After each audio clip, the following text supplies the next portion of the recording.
Hello everyone, welcome back to another political OP video. Today will be the February 2026 edition of my 2026, November 2026 United States Senate election prediction.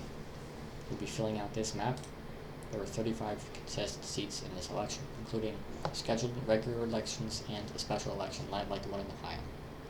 Now let's begin characterizing the safe and likely states for each party. Democrats will have no problem winning in Oregon, Colorado, Illinois, and much of the Northeast. I'm tempted to put Virginia into that safe category, but I believe it will fall just short, likely being in the between margins between 10 and 15 percentage points. Republicans have their own safe seats, like out of Montana, Wyoming, Idaho, South Dakota, Oklahoma, and Arkansas, Deep South, Louisiana, Mississippi, Alabama, Tennessee, Kentucky, and West Virginia into Appalachia, and South Carolina.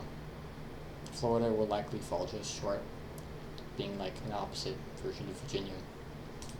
Moving on to the likely Democratic states, we have the states of Minnesota and Virginia, no big surprise there. We also have the state of New Hampshire. And wrapping it up, we have the state of New Mexico. Now let's move on to likely Senate races for the Republican Party. In the state of Kansas, in a blue leaning environment, I could see this being like a 14-point win maybe. The state of Iowa, unpopular incumbents there, but it's still a fundamentally red state, and there's no particularly strong Democrat running at this point. In the state of Florida, probably a 13-14-point win. It's a state that's shooting to the right in recent years, especially since 2020. Now, between states that are won by 10 points or more, the Republicans with 47 seats, a 2-seat advantage so far, and Democrats with 45 seats. Oh, I forgot Nebraska that brings the Republicans to 48 seats. Dan Osborne will likely fall short of Pete Ricketts there by like 5 to 8 points probably. Between the recent polling, with the Democrats pulling ahead of Mike Rogers in Michigan, and due to the national environment, the affordability issue, and among other issues energizing the Democrats' base, I believe Michigan will be a solid hold for them. As we'll note in North Carolina, there's a lot of polling favoring Roy Cooper there. There was that crazy poll that had him ahead by 24 points. The average has him up by 8 to 9 points. I think it'll be a little bit less than that. Probably just shy of a likely margin, maybe 4.9 points maybe.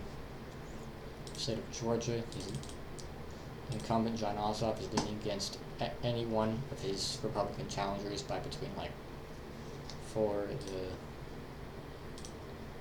to like 3 points or so.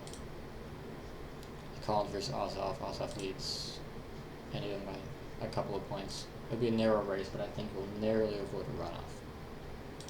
Conversely, in the state of Ohio, I think the fundamentals aren't in favor of Sherrod Brown in the state. Blue State's only winning by 1 point in this average, but it is still a fundamentally red state. It's getting redder in recent years. And this time, Sherrod Brown doesn't have the incumbency advantage, even in a blue leaning environment. I could see it being a 1 to 2 point win, honestly. Wrapping it up, we have the state of Texas. We don't know who the nominees are going to be for each party. It really does depend.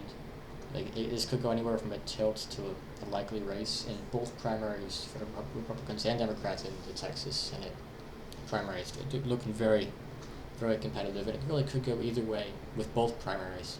There's 3 big contenders on the Republican side and 2 on the Democratic side, which gives you a number of combinations that all could yield different results. So for now, I'm going to put it in lean probably 3 points in this scenario, although it does depend upon the fundamentals again.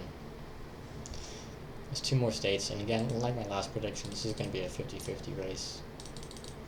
I think Mary Peltola does have a shot at winning in Alaska, given the Democrats' lead in the generic ballot, which will carry over to the Senate.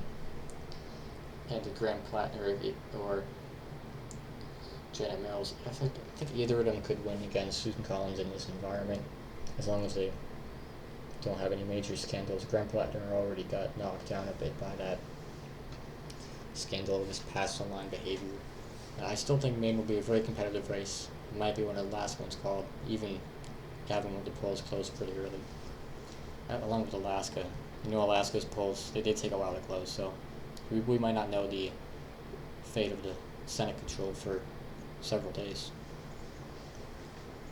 Although, with J.D. Vance's tie-breaking vote, this would still be a Republican majority. Although it is a reduced majority, it's a very slim majority, and they probably couldn't get anything through here, especially with the Democratic House. Anyway, that concludes this prediction from the Political OP channel. Make sure to like and subscribe if you enjoyed the video. Comment your thoughts down below. Did I get something wrong here? Do you agree with this prediction? Do you think I'm underestimating one party or both? Thanks for watching, and see you in the next video.